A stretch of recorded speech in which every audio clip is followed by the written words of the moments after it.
So good evening everyone, Hari Bol. Hare Krishna. So we'll begin by doing some kirtan. Lord Chaitanya Mahaprabhu said, Chaito Darpana Marjanam Bhava Mahadavagni Navapanam Shreya Karavi Charikari Tavanam Vijavadu Jivanam.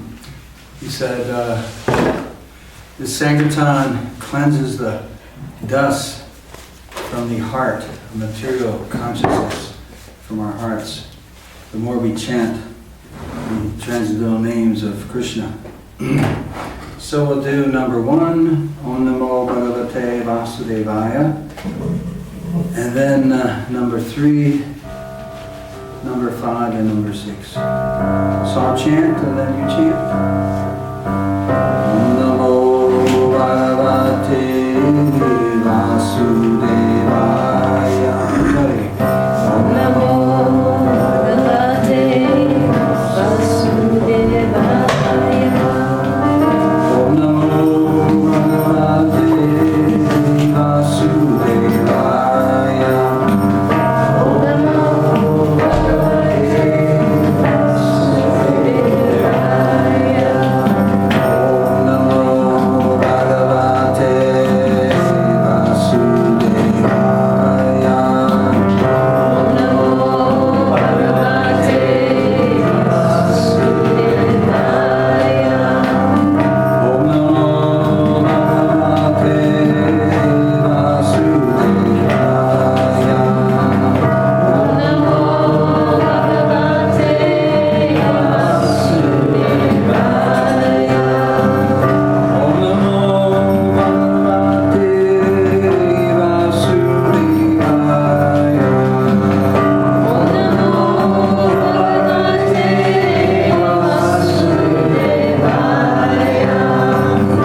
Hare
So we're going to speak a little from Bhagavad Gita for 15 minutes, and then we're going to show a video that was made in India by one of my good friends. Vishnu Swami is his name.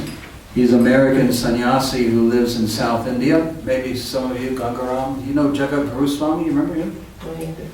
Yeah. So his name is Narasringa Swami now. He has a very nice ashram near Sri Rangam on the Kaveri River. Some of you been to Kaveri River? We've bathed in it many times. Here we have to bathe in Oak Creek. That's the difference between India and this country. India has so many holy rivers that take away your karma, purify you, you can get in touch with the Supreme Being very easily the more we get purified. But the chanting of the Maha Mantra, or any name of the Supreme Being, does that also. Give me a, oh, let's see, I got one.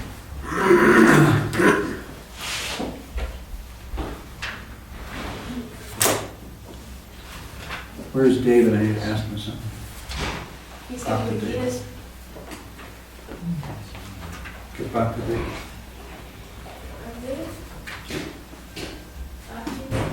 So Bhagavad Gita was spoken, as most of you know, by who? Krishna. By Lord Krishna. How many years ago? Krishna says in the Gita that he spoke this knowledge originally to the sun god, Vibhishan, like 60 million years ago, and then the knowledge was lost. Find that verse about the banyan tree. 15:1. Huh? Chapter 15, Text 1. number 1. Urdhva Mula. That's chapter Alright. 15. So everybody can turn to chapter 15, text number 1. Urdhva Mula Bhavasya.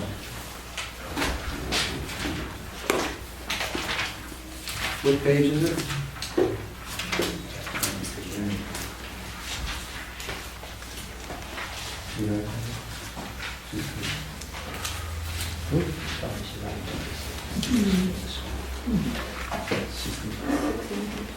Okay, we're going to read shloka number 3 through 4. It starts on 697 in this book. So, our spiritual master, His Divine Grace A.C. Bhaktivedanta Swami Prabhupada, came to this country when he was 70 years old. He arrived at Boston Pier Harbor, and he had about 45 rupees with him. He didn't come on an ocean liner, he didn't come by plane, he came by cargo ship, because he got a free passage on cargo ship. It took him about 2 months to get here, and he had 2 heart attacks on the way, and he said, he wrote in his diary that if he had a 3rd one, he didn't think he would make it. So, you know, the ocean, 2 months. He left where? Where did he start from? Does anybody remember? Okay. So he brought 200 books with him. The Srimad Bhagavatam, translated from Sanskrit into English. 3 of the copies of those original books are in this display case here by Prabhupada's Vyasa-san. We have a humble Vyasa-san now we made for Prabhupada. Imprinted his lotus feet are there. So he said, I have not come to take anything from your country. Many people come to this country and they want something, the knowledge, or they want the money, or whatever. He says, I've come to give you something. I've come to give you this knowledge, this Vedic wisdom, which is the greatest treasure of India. Anybody who's studied the history of India knows there was all kinds of treasures there. Who was it? Columbus was looking for India. Must have forgot his compass or something. He thought this was India, right? And Marco Polo, I think he made it to India. They wanted the wealth, the material wealth of India. And the kings there were so powerful and they had so much. But the real wealth that sustains India's culture, spiritual culture, is this Vedic wisdom. And it's very deep. People, intelligent people of the West, like Einstein and Huxley, Schopenhauer, Thoreau, Emerson, and so forth, and more modern people like Carl Sagan, very intrigued by the amount of deep philosophy and wisdom, and also science. Science. The Vedas has so much scientific knowledge. So we're going to get to that a little bit in the video. So I thought we'd read this verse together. I can't see the Sanskrit too well. Do you want to read the verse? Sure. Shloka number 3 to 4. yes, please. Na rupamasyeva tathopalabhyate nanto na chadhirna chasam pratishtha ashvatpamenam suvirushtabhulam vasangashasthrena dridena chitva tatapadam tatparimarghitavyam yasmin gadana nirvatanti bhuyaha tameva chadyam purusham prapadye yata pravritti prasrishta purani. Thank you. Did you read this Devanagari? Yeah, I don't bother to read English. Oh, we can't read English. I can't read English, it's too complicated to follow. So for those of us who have not taken so much grammar or studies of Sanskrit, the transliteration was there also, you could follow. And then the word-for-word synonyms. Prabhupada thought this was very important to show that he's not making something up. He's not concocting some new thing. He's presenting something already perfect You don't need to improve on it by our imperfect senses. Does that make sense? You improve on the perfect wisdom coming from the supreme spiritual world. Actually, it's handed down from the spiritual world. And it has to be handed down by perfected beings, beings who are liberated souls, beings who obtain God realization, self-realization. Either have attained it by sadhana, by spiritual practice, or they've been born that way. And many of the spiritual masters in our line were Nitya-siddhas. They were born that way. If you turn to page 29, you'll see our disciplic succession. Our disciplic succession that we come in, Prabhupada is presenting, and that we're in now, is called the Brahma Madhva Gaudiya Sampradaya.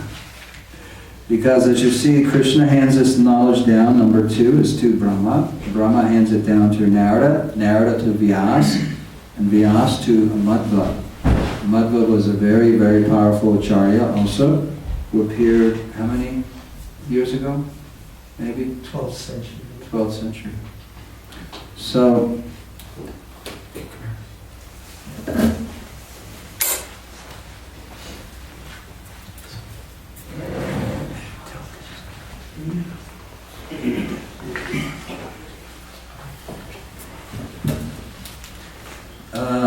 we all go all the way down to number 22 was Ishvara Puri, who is the spiritual master of Lord Chaitanya. Of course, Lord Chaitanya is an avatar of Lord Krishna, predicted in so many Vedas and Upanishads and so forth. He's called a covered Chana avatar because he's not displaying the full qualities like Krishna or Ram, but he's disguised as his own devotee, which is good for us because we're covered by these bodies, and it'd be good to see somebody who is showing us the way how to do everything. And Lord Chaitanya specifically emphasized this knowledge, that we should learn this knowledge and also chant the Maha Mantra. I lost my page. What page were we on? One last. Pardon? Oh, the other one? Yeah. 697. 697? Is that right? 697. Okay, the translation says, the real form of this banyan tree they're talking about, Krishna said, I'll read the first few verses in English. On page 694, the Blessed Lord said, there is a banyan tree which has its roots upward and its branches down, and whose leaves are the Vedic hymns. One who knows this tree is a knower of the Vedas. Text number 2, he says, the branches of this tree extend downward and upward, nourished by the 3 modes of material nature, goodness, passion, and ignorance. The twigs are the objects of the senses. This tree also has roots going down, and these are bound to the fruit of actions of human society. The real form of this tree cannot be perceived in this world, nor no one can understand where it ends, where it begins, or where its foundation is. But with determination, one must cut down this tree with the weapon of detachment. So doing, one must seek that place from which, having gone, one never returns, and there surrender to that Supreme Personality of Godhead, from whom everything has begun, and in whom everything is abiding since time immemorial. And the purport is written by Srila Prabhupada. It is now clearly stated that the real form of this banyan tree cannot be understood in this material world. Since the root is upwards, the extension of the real tree is at the other end. No one can see how far the tree extends, nor can one see the beginning of this tree. Yet one has to find out the cause. I am the son of my father is the son of such and such a person, etc. By searching in this way, one comes to Brahma, who is generated by the Garbhodakshaya Vishnu. Finally, in this way, when one reaches to the Supreme Personality of Godhead, that is the end of research work. One has to search out that origin of this tree, the Supreme Personality of Godhead, through the association of persons who are in knowledge of that Supreme Personality of Godhead. Then, by understanding, one becomes gradually detached from this false reflection of reality. And by knowledge, one can cut off the connection and actually become situated in the real tree. So it's talking about the real tree is what? The spiritual world.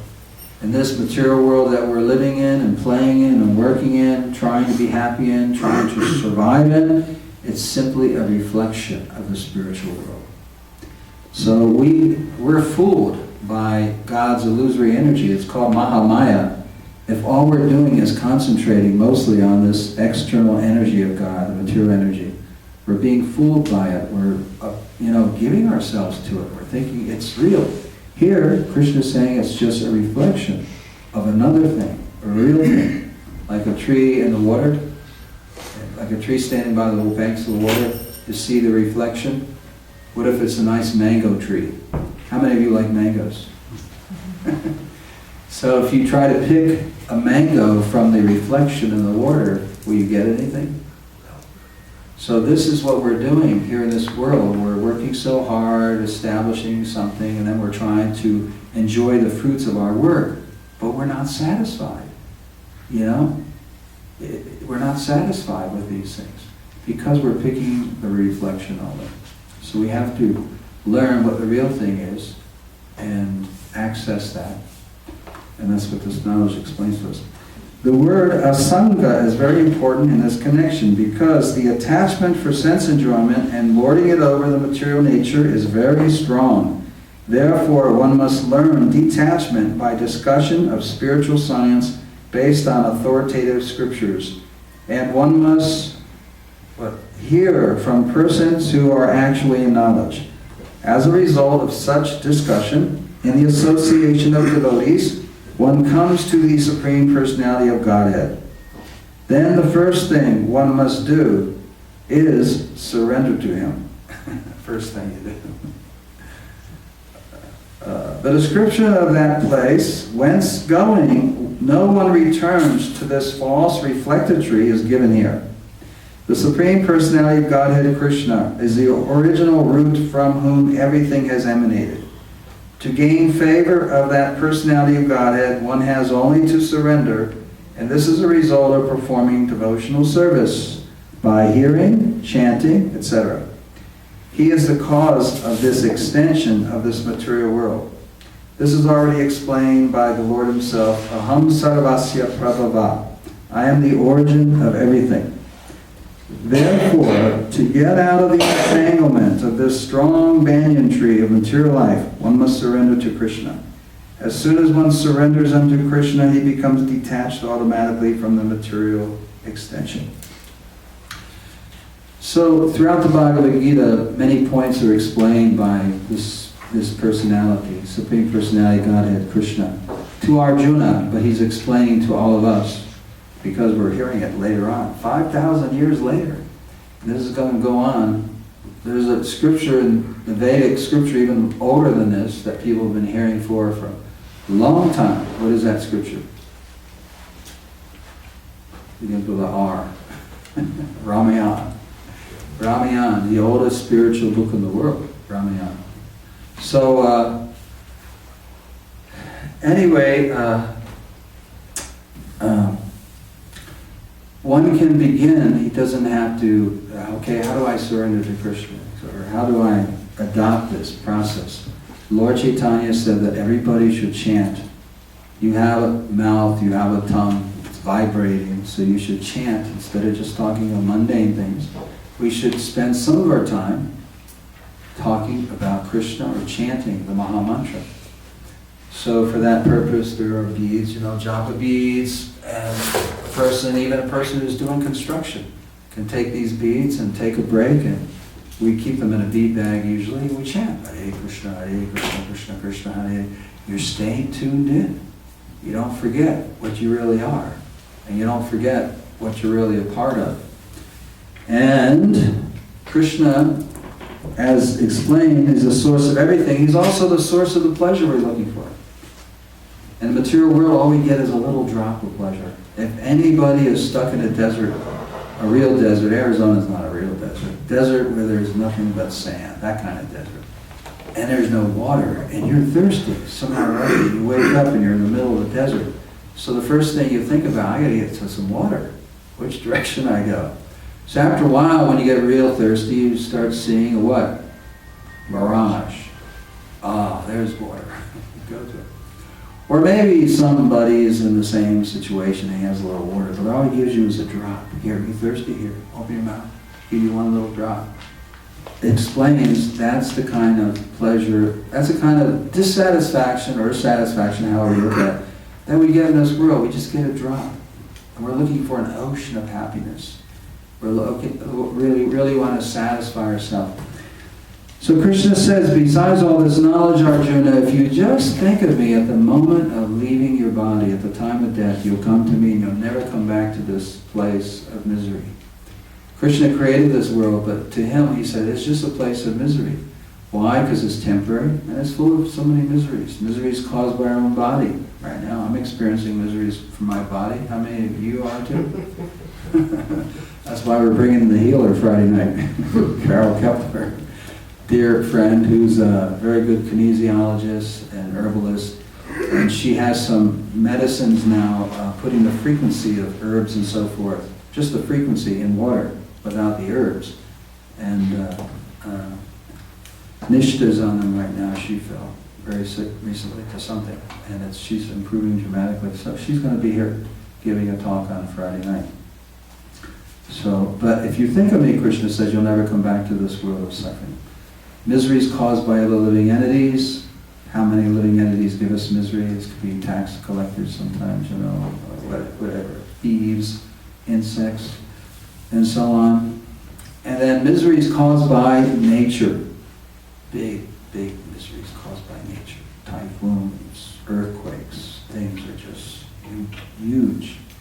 So, therefore, and then we can't stay here anyway, even if we have a good situation. Howard Hughes, you remember Howard Hughes? He thought he had a very safe situation. He didn't want him. He locked all his doors. He was afraid of disease. He was washing all the things. But eventually, he had to also give up everything. So the best thing is realize that nothing is mine. Everything is God's property. And therefore, whatever I have is God's property, including my body. It's from the earth. I didn't create the earth. I leave my body behind. I'll leave my wealth behind. I'll leave my kinsmen behind. So on and so on. And I am a part of Krishna. And I want to live in that eternal world. After giving up this body. All you do is have to think of him at the moment of death. How many things do you think of all day? How do you know which one of those you're going to think of when you leave your body? So it takes practice. It takes practice. So that's all. I just wanted to talk 15 minutes, 20 minutes. I'm going to show a video. Does anybody have any questions about any of that? Damayanti? Personally, I don't see there's any satisfaction material, but so many people I meet, they just feel like they're enjoying like anything. And, they're thinking they're really enjoying life and they don't want to hear about other things, like, oh, you're not, they refuse to believe that there's no satisfaction here because they feel I'm satisfied totally. And life is wonderful and beautiful. Yeah, but it is temporary. Yeah. Plugs pull out after a while. Walt Disney, the story, I don't know if this is true, but I heard Walt Disney had some kind of cancer. Mm-hmm. And way back then, they didn't have any hope for cancer. They said, we could freeze your body, and when we find a cure, we'll unfreeze you and give you the medicine.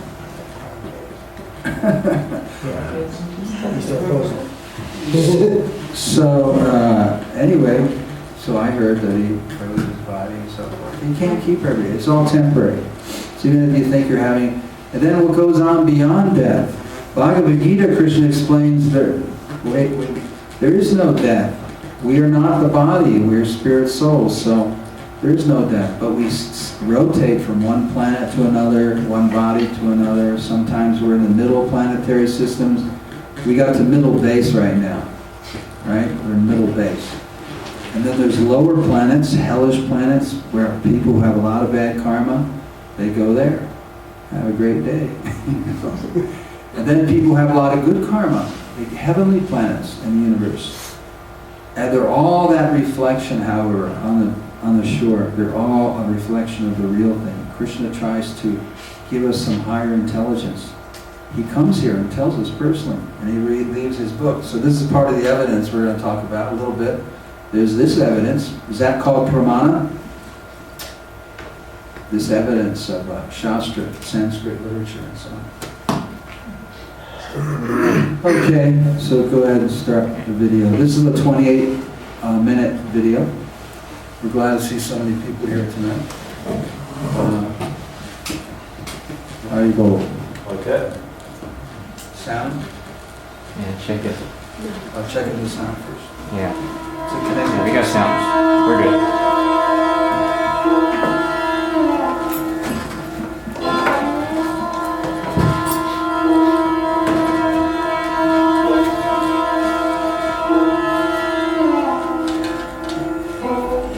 This presentation illustrates the great cultural wealth of the knowledge found in the Vedic literatures and its relevancy in the modern world. We will show, by means of high-tech research techniques, that statements and materials presented in the ancient Vedic literatures agree with modern scientific findings, and they reveal a highly developed scientific context. I'll teach you the Swami step. We did this last time. Everybody can put their right foot in front of their left, and then back. Then your left foot in front of your right, and then back. Then your right foot in front of your left, and back. Very easy. And we chant Hare Krishna, Hare Krishna, Hare Hare, Hare Rama, Hare Rama, Rama Rama, Hare Hare. 15 more minutes. Hare Krishna. Everybody. Hare Krishna. Krishna Krishna. Hare Hare. Hare Rama. Hare Rama.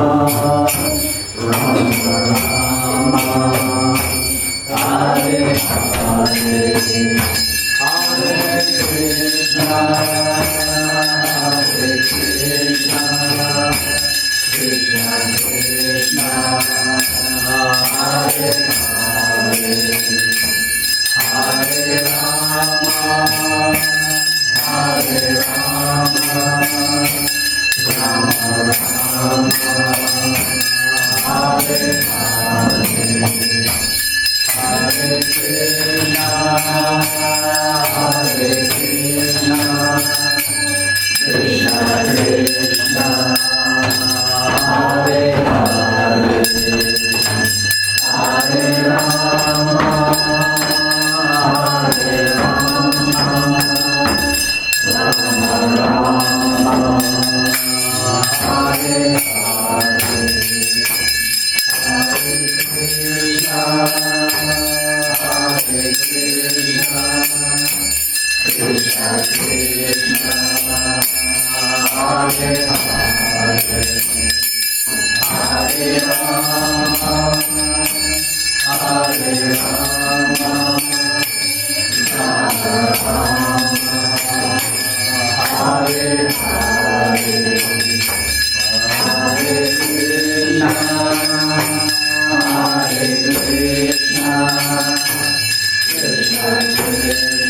Krishna, Krishna, Hare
Now we all bow down and go to the floor.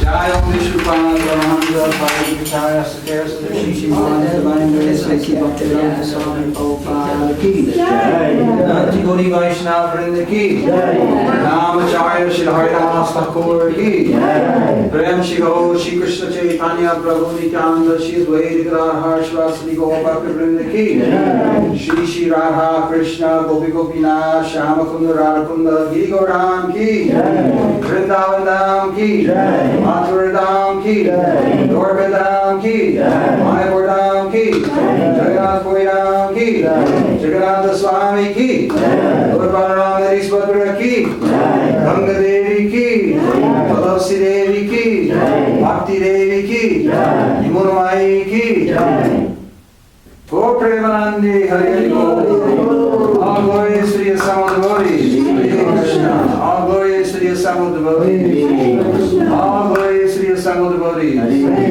All glory is to Shri Guru and Shri Gauranga. All glory is to Shri Guru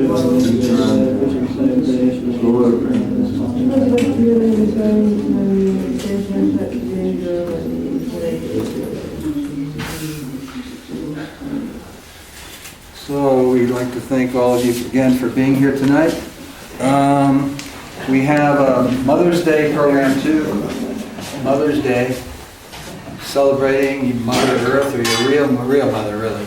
But in India, the Vedas are 7 mothers: Mother Earth, Mother Cow, wife of the king, the wife of the priest, the Brahmin, the wife of the nurse.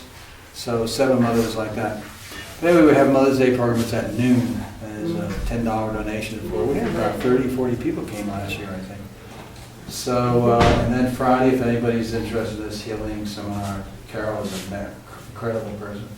She's a born-again Christian. She's vegetarian, believes in reincarnation, extremely spiritual, and you can see the healing powers in her eyes. You know, all she does is glance at you like you're done. No, not like that. But she's really nice. And what else is going on? Yes.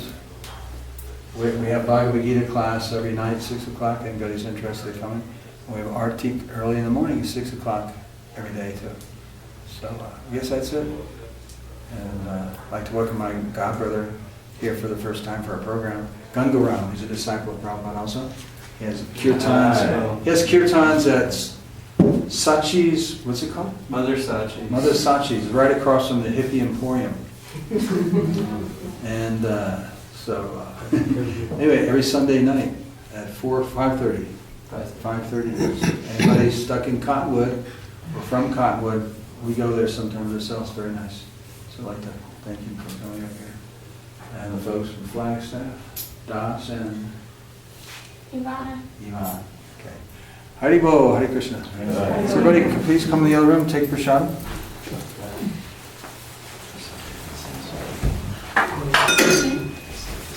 Oh, and if anybody needs a mural painted, have you seen this before? No. Yeah. There's a lady here that lives here, her name is Nubia, she's right there. Anybody want to change her place into an island? She does that for a living, so she's very happy to accommodate you. How do you go?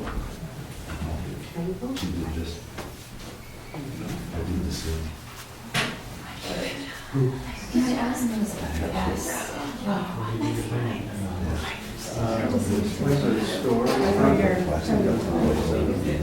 Do you know Cottonwood at all? Yeah. Do you know where the Hetty Emporium is? Right across the street there, just at the restaurant. Yeah, right next to the restaurant. Yeah, there's a mural, there's a mural of Krishna and, Actually, been around that corner for a while. yeah, if you haven't been there for a while, but for about a year now, there's been a mural on the side of the building. Got Krishna and the gopis and Balaram. We had the city made us throw in Tucson. Oh, yeah? But, yeah. But if you're in the area, come on by. We have vegetarian. Yeah. It's free, but, if you can donate, that's nice. It's always appreciated.